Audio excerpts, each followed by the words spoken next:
একটা সময় ছিল যখন দিনাজপুর শহরকে মোটরসাইকেল বা বাইকের শহর নামে ডাকা হতো। সময়ের পরিবর্তনের সাথে এটি হয়ে দাঁড়িয়েছে ইজি বাইকের শহরে।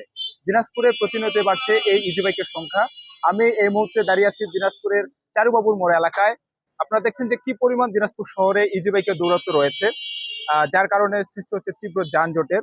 এই যানজট নিরসনের জন্য 2019 সালে দিনাজপুর পৌরসভা কর্তৃপক্ষ প্রথম ধাপে প্রায় 4,000 ইজি বাইকের নিবন্ধন দেয়।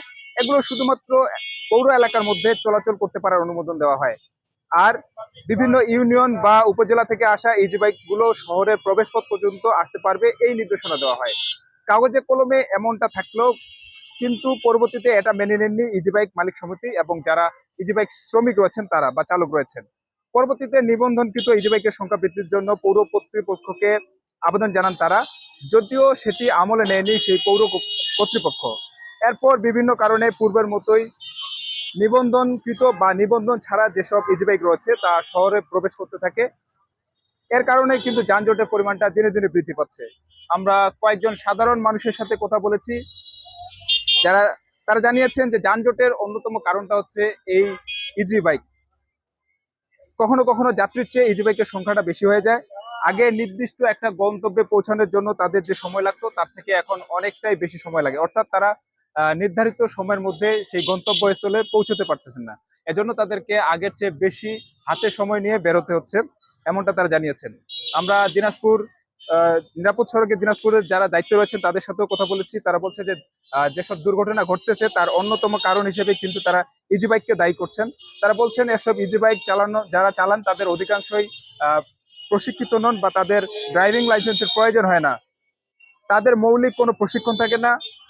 তাছাড়া যে তাদের মধ্যে একটা একে অপরকে ওভারটেকিং এর যে প্রতিযোগিতা সেটা তীব্র আকারে ধারণ করছে।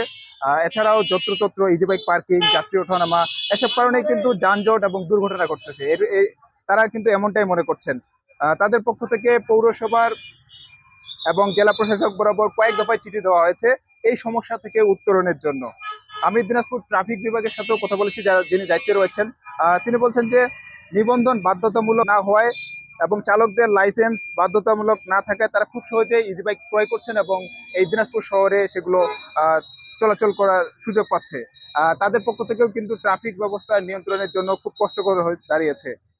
আমরা পৌর কর্তৃপক্ষ যারা রয়েছে তাদের সাথে কথা বলার চেষ্টা করছি। তিনি যেমনটা জানিয়েছেন, ইজি বাইক মালিক সমিতি, ইজি বাইক চালক যারা রয়েছেন এবং পৌর কর্তৃপক্ষ রয়েছেন তাদের সাথে খুব শীঘ্রই তারা একটা আলোচনার মাধ্যমে এবং সমন্বিত উদ্যোগের মাধ্যমে এই সমস্যা থেকে কিভাবে সমস্যার সমাধান করা যায় সেটি তারা আলোচনায় বসবে এবং তারা এটার একটা আলোর পথ খুঁজবেন। এই ছিল দিনাজপুর থেকে ইজি বাইকের দূরত্ব নিয়ে আমার কাছে সর্বশেষ তথ্য।